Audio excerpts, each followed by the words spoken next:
Ésaïe, donc, chapitre 1er, va être l'objet de notre méditation de ce matin. Prophétie d'Ésaïe, fils d'Amoth, sur Juda et Jérusalem, au temps d'Ozias, de Jotham, d'Akaz, d'Ézéchias, roi de Juda. Cieux, écoutez, terre, prête l'oreille, car l'Éternel parle. J'ai nourri et élevé des enfants, mais ils se sont révoltés contre moi. Le bœuf connaît son possesseur, et l'âne la crèche de son maître. Israël ne connaît rien. Mon peuple n'a point d'intelligence. Malheur à la nation pécheresse, au peuple chargé d'iniquité, à la race des méchants, aux enfants corrompus. Ils ont abandonné l'Éternel, ils ont méprisé le Saint d'Israël. Ils se sont retirés en arrière. Quel châtiment nouveau vous infligez quand vous multipliez vos révoltes. La tête entière est malade et le cœur est souffrant. De la plante du pied jusqu'à la tête, rien n'est en bon état. Ce ne sont que blessures, contusions et plaies vives qui n'ont été ni pansées, ni bandées, ni adoucies par l'huile. Votre pays est dévasté. Vos villes sont consumées par le feu. Des étrangers dévorent vos campagnes sous vos yeux. Ils ravagent et détruisent comme des barbares. Et la fille de Sion est restée, comme une cabane dans une vigne, comme une hutte dans un champ de concombres, comme une ville épargnée.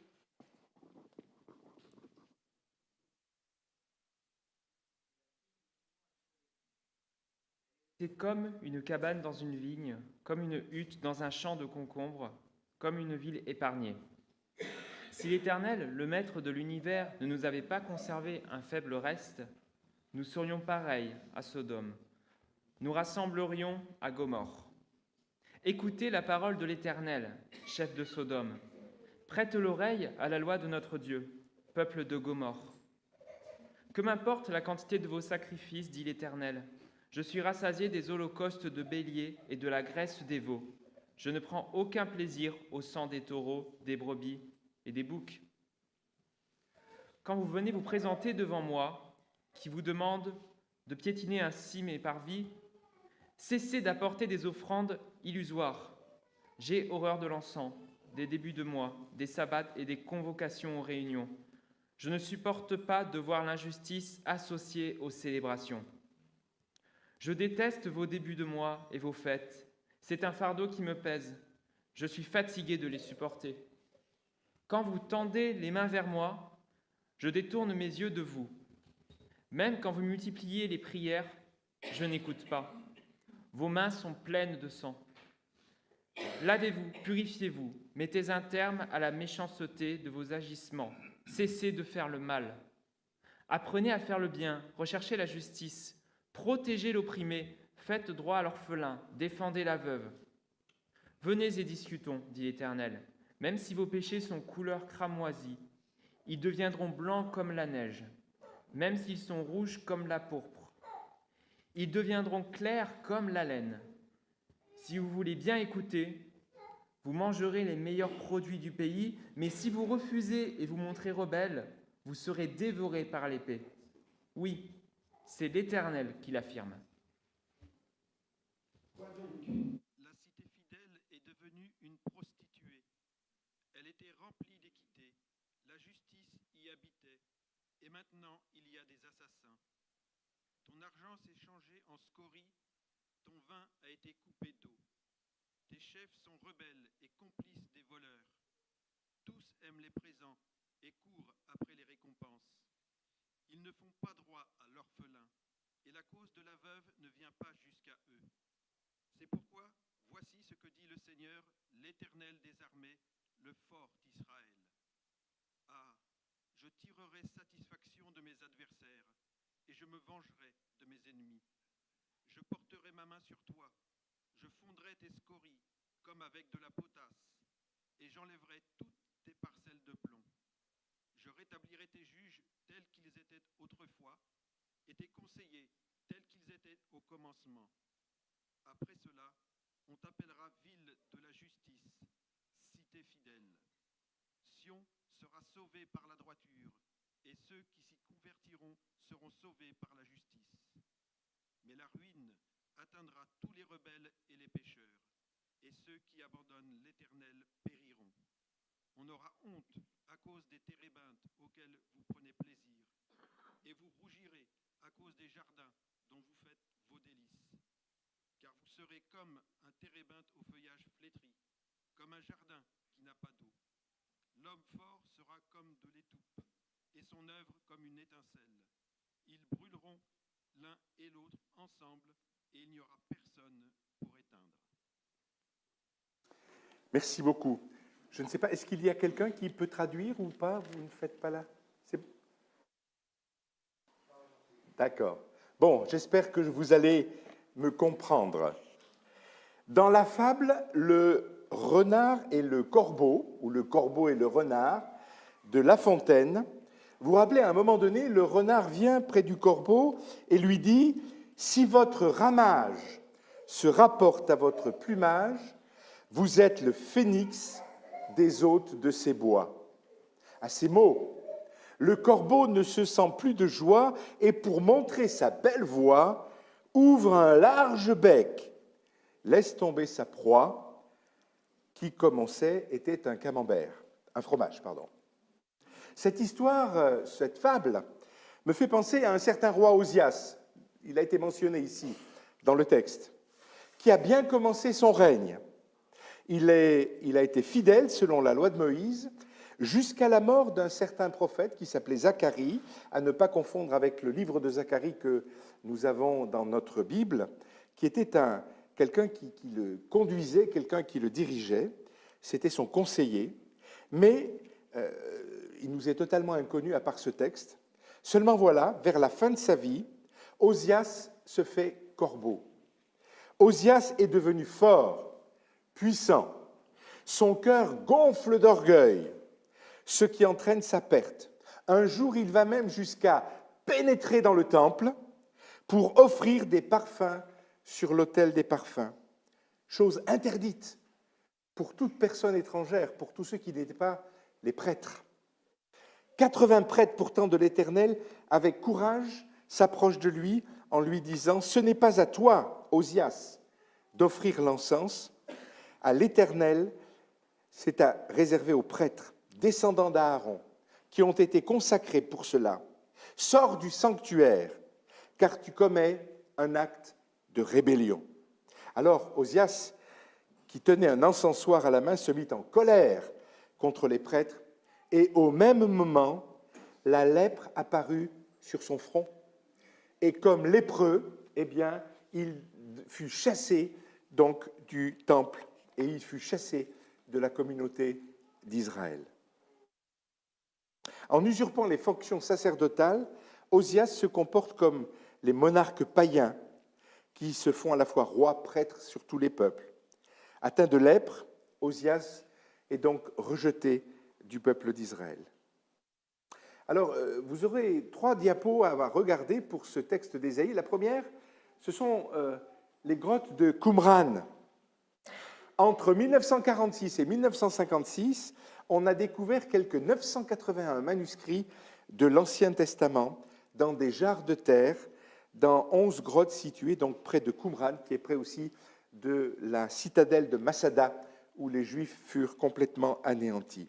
Et ces manuscrits, le deuxième diapo, c'est ici un texte d'Ésaïe, sont du 3e au 1er siècle avant Jésus-Christ. Ce qui fait que pour les recherches, ça faisait un bond de 11 siècles.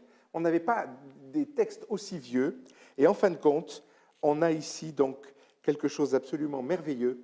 Et on a pu dérouler ce livre d'Ésaïe. Et vous avez une 3e photo, c'est dans le musée du livre à Jérusalem que nous avons visité lorsque nous avons été en Israël. Et vous avez donc sur ce, qui forme un petit peu comme il était lu dans dans les synagogues, eh bien vous avez ce qui est un peu ensoleillé, on ne le voit pas très bien sur la diapo, mais tout le texte d'Ésaïe qui est là présent. Et ainsi, il y a quelque chose d'assez intéressant. Alors, pourquoi je vous montre cela? Parce que ça me paraît important que nous sachions que le texte que nous avons dans notre Bible est bel et bien quelque chose qui est vrai, quelque chose qui est historique et quelque chose qui a quelque chose à nous dire, justement. Et nous avons là, à la lecture, vous avez vu donc que l'Éternel n'est pas content. L'Éternel n'est pas content de son peuple. L'Éternel n'est pas content de la situation d'Israël et de Juda. Ce texte que nous avons lu ce matin date du 8e, 7e siècle avant Jésus-Christ, ce qui est quand même assez important.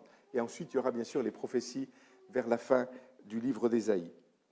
Et donc, il s'agit là d'une prophétie. Elle est prononcée sous 4 rois. Nous avons la mention de ces rois qui ont fait ce qui était droit aux yeux de Dieu, malgré le fait qu'ils n'ont pas été jusqu'au bout. Tout ce qui est dans l'état du peuple de Dieu est mauvais. Sous leur règne, rien n'a changé. Comme le montre tout ceci, le premier chapitre et même la suite du prophète, et ainsi nous voyons la situation du peuple. Et nous voyons au verset 1er quelque chose au verset 2, quelque chose d'extraordinaire. Dieu vient à la rencontre de son peuple. Écoute, ciel, écoute, terre, écoute. Dieu veut montrer justement ce qu'il fait. Et qu'est-ce qu'il fait? Eh bien, il nous présente que le verset 2 établit que l'Éternel a parlé. Et aujourd'hui, nous avons dans la Bible la totalité de la révélation de Dieu, comme si Dieu nous parlait encore aujourd'hui. Et donc, nous voyons quoi? J'ai nourri, élevé des enfants, mais ils se sont révoltés. Nous voyons ici l'attitude du peuple d'Israël face à Dieu qui refuse littéralement la totalité de l'enseignement de Dieu. Oh, ils veulent bien que Dieu les bénisse. Ils veulent bien que Dieu les délivre de les ennemis. Ils veulent bien que Dieu leur donne des récoltes abondantes. Ils veulent bien tout de la part de Dieu, mais ils ne veulent pas l'essentiel. Régler leurs problèmes du péché et surtout revenir à Dieu à 100%. Ça nous rapporte aussi aux situations que nous vivons aujourd'hui, peut-être même dans votre vie. Vous voulez bien que Dieu vous bénisse, vous voulez bien que Dieu vous donne toutes sortes de choses, mais vous n'êtes pas prêt à tout abandonner à Dieu. Pourtant, Dieu est lumière. Et la lumière de Dieu va se manifester dans ce livre d'Ésaïe au fur et à mesure de la révélation, et je vous encourage à le lire. Dieu se manifeste dans l'univers physique, dans l'univers moral. Dieu est saint et juste. Ses yeux sont trop purs pour voir le mal. Et donc le salut va nous être présenté à nous, qui le savons maintenant, en Jésus-Christ. Mais à l'époque, il y a là quelque chose. Le salut est à l'Éternel. Et il dit, de façon assez forte, ce salut, bien, je le donne. Sinon, la destruction va être annoncée. Colossiens 1,20 nous dit, il a voulu par Jésus-Christ tout réconcilier avec lui-même, aussi bien ce qui est sur la terre que ce qui est dans le ciel, en faisant la paix à travers lui par son sang versé à la croix. Et nous voyons à partir du verset 2 et jusqu'au verset 9 l'état moral du peuple d'Israël. Verset 2, « Écoutez, cieux, prête l'oreille, terre. Créés dès le commencement, ils sont les témoins de la bonté de Dieu, ce peuple d'Israël. » Et dans Deutéronome, nous lisons, « C'est pas parce que vous dépassez tous les peuples en nombre que l'Éternel s'est attaché à vous et vous a choisi, mais c'est parce que l'Éternel vous aime et parce qu'il a voulu tenir le serment qu'il avait fait à vos ancêtres. » Et quel était ce serment? C'était bien sûr à Abraham, « Toutes les nations de la terre seront bénies en toi. » A-t-on déjà vu plus grande ingratitude que celle d'Israël définie ici? En effet, l'amour de Dieu leur est donné et ils répondent par la rébellion. Et ça depuis le départ, même lorsqu'ils sortent du pays d'Égypte, que Dieu les délivre de manière extraordinaire, ils vont commencer à rouspéter en disant « on n'a rien à manger ». Et c'est là que Dieu donne la manne. Et puis après, ils en ont assez de la manne, ils veulent de la viande. Dieu va leur donner, mais à chaque fois qu'il y a bénédiction de Dieu, il y a aussi jugement de la part de Dieu. Et lorsqu'ils envoient les 12 espions dans le pays pour savoir si ça correspondait réellement à ce qui était promis, et qu'ils reviennent en disant « oui, tout cela, c'est bien, sauf qu'il y a des géants et qu'il y a des citadelles », eh bien, 10 espions sur 12 disent « Il faut que nous retournions en Égypte », alors qu'ils avaient été libérés. Et seuls Caleb et Josué, encouragés par Moïse et Aaron, disent « Non, non, il faut monter parce que Dieu nous donne ce pays, parce que Dieu nous donne le pays qu'il a promis. » Et là, qu'est-ce qu'il fait, le Seigneur? Eh bien, il compare les êtres humains d'Israël en disant « Le bœuf connaît son propriétaire et l'âne la mangeoire de son maître. Cependant, Israël ne connaît rien.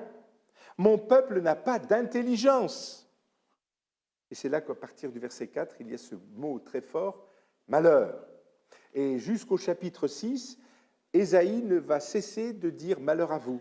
Malheur à vous, peuple, malheur à vous, roi, malheur à vous, sacrificateur, malheur à vous parce que vous voulez que Dieu vous bénisse, mais vous n'êtes pas prêt à lui donner la totalité de votre vie. Et nous le voyons. Au psaume 109, Dieu dira « Pour mon amour, ils ont été mes adversaires. Ils m'ont rendu le mal pour le bien et la haine pour mon amour. » Grave. Est-ce que nous, en tant que chrétiens, nous rendons à Dieu ce qui lui est dû? Combien grande est la chute du peuple. Pourtant, un bœuf et un âne connaissent leur maître, mais Israël ne connaît rien de Dieu. Ou plutôt si, ils attendent toujours que Dieu leur donne son amour sans répondre à son amour. Mais Israël a oublié l'intelligence. Israël est devenu fou, folle. Israël ne veut pas. Le peuple a alors commencé, et il est comparé, vous avez remarqué, au verset 4, il est dit « Ils m'ont abandonné, ils ont méprisé le Saint d'Israël, ils ont fait volte-face, de la plante du pied jusqu'à la tête, rien. Rien n'est en bon état. » Et c'est là qu'il est comparé, ce peuple, à ce ne sont que blessures, contusions, plaies, vers qui n'ont pas été pansées, ni bandées, ni désinfectées. Et puis, il y a la situation du peuple. C'est pour ça que votre pays est dévasté, que vos villes sont réduites en cendres, etc., etc. Dieu donne la grâce, le peuple la refuse, et il y a le jugement de Dieu. Et il y a toujours cette notion, Dieu nous aime, Dieu nous fait grâce, mais il attend aussi en retour que nous puissions venir vers lui. Et donc le peuple est comparé à un homme couvert de blessures qui n'arrive pas à être guéri. Est-ce que Jésus-Christ, dans la parabole du bon Samaritain, pensait aussi à cela, avec cet homme qui était laissé là pour mort quasiment sur le bord de la route? Et vous vous rappelez, il y a le sacrificateur qui passe, mais qui va passer outre. Il y a le scribe qui arrive et qui va passer outre. Et c'est un publicain, peuple méprisé par le peuple d'Israël, qui s'approche de cet homme, qui va bander ses plaies, qui va le mettre sur sa monture et qui va l'amener jusqu'à l'auberge pour qu'il puisse être soigné. Dieu veut montrer à son peuple qu'il n'a pas de compassion pour les autres et qu'il n'a pas d'amour pour Dieu.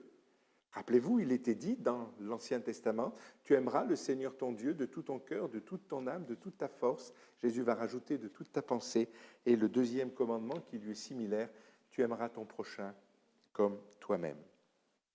Mais dans notre passage, nous n'avons que la description de la misère d'Israël. Tu as abandonné Dieu, alors il y a des conséquences. Tu ne suis pas le Seigneur, il y a des conséquences.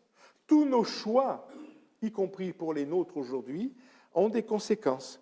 Tu ne veux pas marcher avec le Seigneur, alors ne te plains pas que les choses peut-être ne vont pas bien. Attention, ça ne veut pas dire que quand nous avons des soucis, ça vient toujours du fait que nous ne suivons pas Dieu. Parce qu'il y a l'ennemi aussi qui est là et qui veut mettre des bâtons dans les roues de notre vie spirituelle. Et vous remarquez que le peuple d'Israël, et c'est la deuxième fois où Dieu s'adresse à son peuple, au verset 10, « Écoute la parole de l'Éternel, chef de Sodome, prêtez l'oreille à la loi de notre Dieu, peuple de Gomorrhe. » Mais Sodome et Gomorrhe, c'était des villes païennes, c'était des villes qui avaient été détruites par le feu.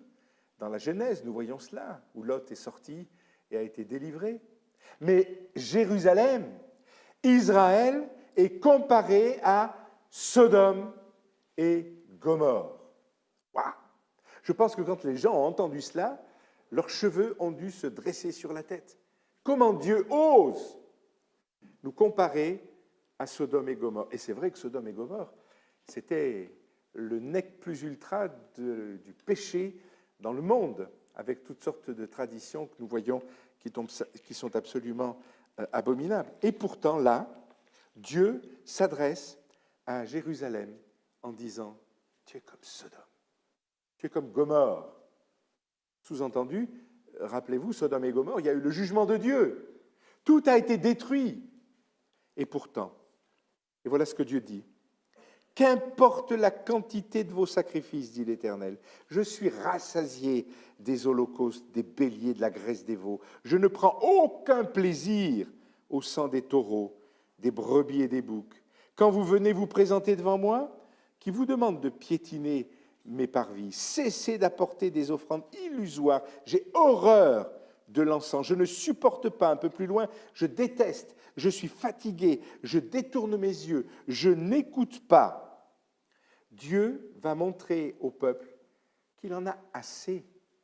Assez de traditions religieuses, mais en fin de compte avec un cœur qui n'est absolument pas réglé selon le principe de Dieu. Horreur de tout ce que commettait le peuple d'Israël. Horreur des offrandes qui pourtant étaient faites, mais souvent elles devaient être faites sans qu'il y ait un cœur vraiment brisé. Et il y a donc cette notion terrible. Et nous, est-ce que Dieu nous dit « J'en ai assez de tes prières quand tu me demandes des choses et que tu n'es pas prêt à accepter ma volonté ? J'en ai assez de te bénir alors que tu veux conduire ta vie selon tes principes à toi ? J'en ai assez de t'aimer alors que peut-être tu méprises tes parents, que tu méprises ton épouse ou ton époux, que tu méprises tes frères et sœurs ? Il y a de quoi réfléchir. Et ce texte qui a été écrit pourtant il y a très longtemps peut nous amener à une réflexion. Et pourtant, dans le Nouveau Testament, il nous est dit que nous devons sortir du milieu d'une situation pareille. Nous devons sortir et nous séparer. Et au Proverbe 15, verset 29, il est dit « L'Éternel est loin des méchants, mais il écoute la prière des justes. » Voilà ce que Dieu fait. Il ne veut pas que nous réagissions par hypocrisie. Il ne veut pas que nous réagissions en le méprisant. Alors on peut avoir dans l'Église une certaine attitude devant les autres, entre guillemets, de bons chrétiens, et dans le silence de nos chambres, dans le silence de nos cœurs. Est-ce que nous menons une vie qui est à la gloire de Dieu, ou est-ce que nous sommes divisés ? D'ailleurs, David dira dans un des psaumes que Dieu ne peut pas bénir un cœur double, mais que Dieu bénit un cœur unique en lui. Et là, il y a une description absolument horrible de ce qui se passe. Et c'est pour ça que Dieu punit. Mais on pourrait dire, mais Dieu est méchant avec le peuple d'Israël. Il l'a choisi, il l'a fait sortir d'Égypte, il y a eu tous les problèmes qu'il y a pu avoir. Et même tous ceux qui ont refusé d'aller en Égypte, qu'est-ce qui se passe ? Ils vont mourir dans le désert et ils ne rentreront pas dans la terre promise. Et même Moïse, pourtant conducteur du peuple, pourtant celui qui parlait avec Dieu, ne rentrera pas dans la terre promise. Pourquoi ? Parce qu'un jour il a désobéi à Dieu. Au lieu de parler au rocher pour faire sortir de l'eau comme Dieu le demandait, Moïse avec son bâton a frappé le rocher. On pourrait dire, mais c'est quand même pas si terrible que ça. Si.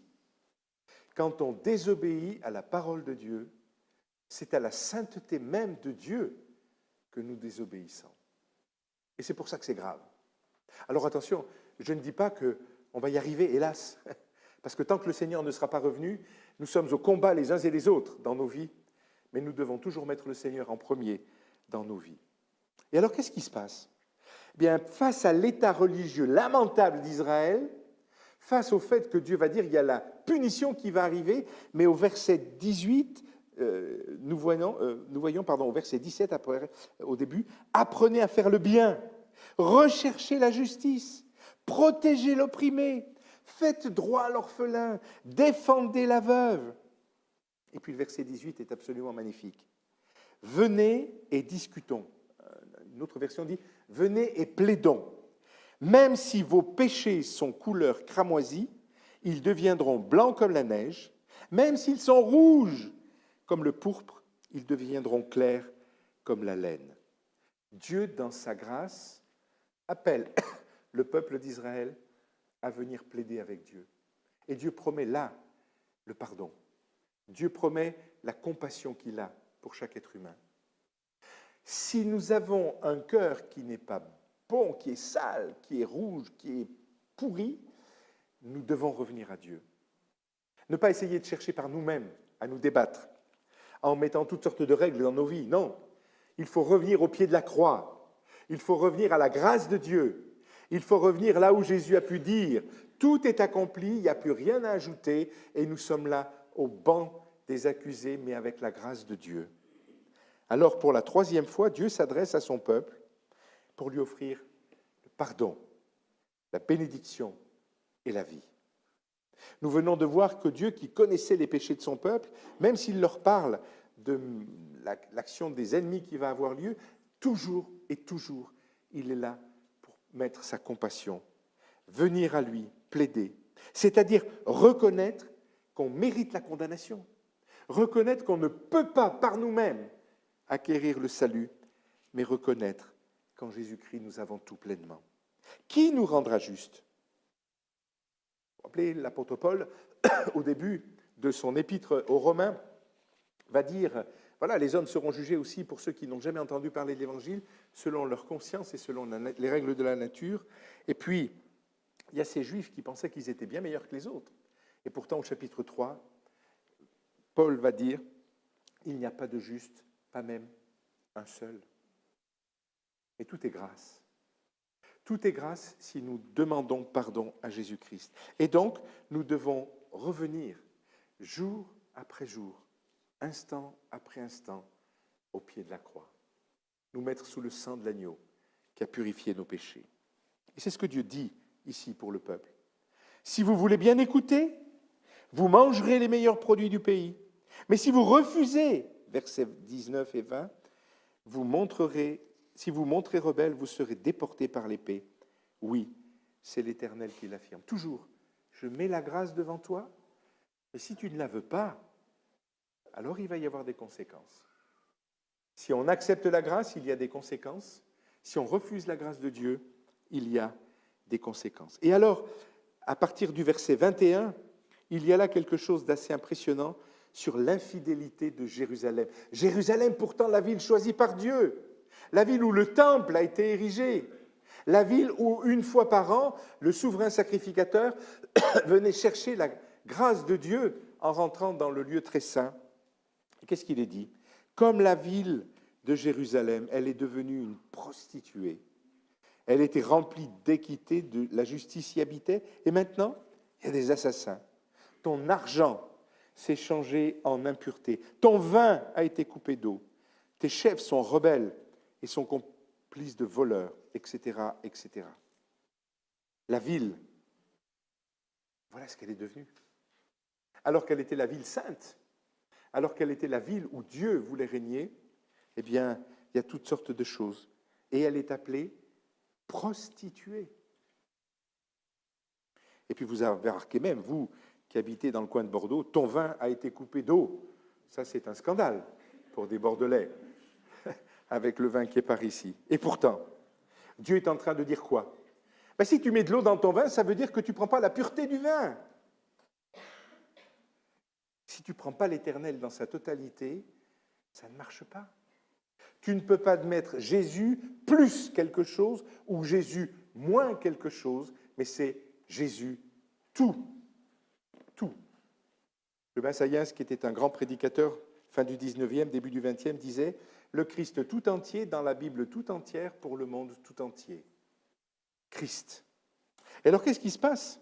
Eh bien, la ville de Jérusalem, elle est devenue une ville terrible. Une ville où il y a toutes sortes de choses.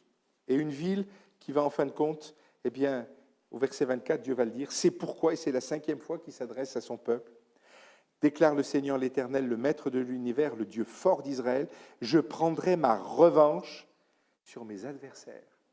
Je me vengerai de mes ennemis. Je porterai de nouveau la main contre toi. Je te débarrasserai de tes impuretés comme avec la potasse et j'éliminerai tes parcelles de plomb. Je rétablirai tes juges tels qu'ils étaient dans le passé. Dieu promet une nouvelle situation pour Jérusalem.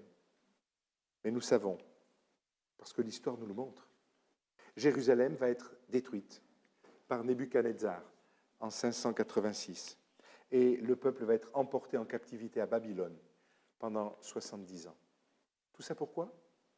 Désobéissance, refus de mettre Dieu en premier dans nos vies. Alors on pourrait dire c'est triste, mais il y a encore autre chose. À partir du verset 27, nous lisons « Sion sera racheté par la droiture et ceux qui s'y convertiront par la justice. Mais la ruine atteindra en une seule fois les rebelles et les pécheurs, et ceux qui abandonnent l'Éternel disparaîtront. » Dieu juge, mais Dieu rédempteur. Et même si le peuple est parti en déportation pendant 70 ans, il est revenu. Et de nouveau, il y a pu avoir une vie spirituelle dans ce peuple. Dieu se présente comme le Seigneur, l'Éternel des armées, le puissant d'Israël, autant de titres qui présentent son autorité souveraine, son pouvoir pour délivrer son peuple opprimé, sa puissance pour accomplir les promesses qu'il a faites à Israël. Et dans le livre de Jérémie, nous voyons que nous devons prier pour la ville, là c'était pour la ville de Babylone, pour avoir la paix. Selon les caractères qu'il revendique, ainsi il va consumer ses ennemis par le jugement, mais il va purifier pour ceux qui reviendront. Et nous avons là, à la fin de ce chapitre premier, comme si c'était l'ouverture de tout ce qui va être révélé après dans le prophète Ésaïe, pour arriver au point culminant, au chapitre 53, où il y a cette belle description du serviteur souffrant, de Jésus-Christ qui a été maltraité pour nous, de Jésus-Christ qui est mort pour chacun d'entre nous. Alors on a dans ce chapitre l'introduction à toute la prophétie d'Ésaïe, mais aussi Ésaïe est présenté comme l'évangile de l'Ancien Testament, où il y a là toute une révélation de ce qui va se passer en la personne du serviteur souffrant, mais du serviteur obéissant jusqu'au bout et qui va donner son sang pour chacun d'entre nous.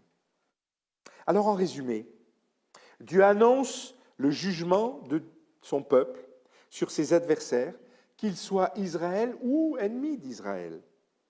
Dieu rappelle aussi que Sion, Jérusalem, sera rétablie, mais par le jugement, au travers du feu. Mais au milieu des châtiments, l'Éternel va toujours laisser un reste, un résidu, pour montrer justement la fidélité de Dieu. Les siens qui reviennent seront épargnés. Et nous le savons, dans l'histoire du peuple d'Israël, effectivement, le peuple d'Israël a été déporté à Babylone, il est revenu, et puis plus tard, toujours à cause de la désobéissance, le peuple d'Israël va être complètement détruit en 70 après Jésus-Christ, et il va être réparti aux quatre coins du monde à cause du jugement. Mais, une certaine année après-guerre, il reviendra dans son pays, il reviendra dans le pays de la promesse. Et pour nous, eh bien nous ne devons pas dire à Dieu, « Écoute Seigneur, tu as eu raison de me sauver parce que je suis un type bien. J'aime ma femme, j'ai jamais trop volé, j'ai jamais trop menti. » Non, je dois dire à Dieu, « Seigneur, j'ai un cœur qui est pourri, j'ai un cœur qui ne mérite pas ton amour, j'ai un cœur qui est brisé à cause du péché que l'ennemi a mis dans ma vie. Et j'ai besoin de toi. » Revenir à Dieu, revenir au pied de la croix, revenir là où nous n'aurions jamais dû repartir. Et vous le savez comme moi, la vie n'est pas un long fleuve tranquille et il y a toutes sortes de choses que nous faisons qui ne sont pas à la gloire de Dieu. Dès que nous mettons le pied par terre le matin, jusqu'au coucher, nous devrions inscrire tout ce que nous faisons qui n'est pas à la gloire de Dieu. En pensée, en parole, en action. Et pourtant, Jésus est mort pour effacer tout cela. La seule chose qu'il attend, c'est que nous revenions simplement, en lui disant, d'une part, merci Seigneur d'être mort à ma place, et je ne veux qu'une seule chose, c'est vivre pour toi. Alors que le Seigneur nous aide. Et dans ce texte d'Ésaïe que je vous invite à relire et la totalité de la prophétie, nous nous rendons compte que Dieu ne supporte pas le péché, que Dieu ne supporte pas ces choses qui ne sont pas à sa gloire, mais qu'il est là toujours pour nous donner son amour. Alors que nous puissions répondre à l'amour de Dieu jour après jour.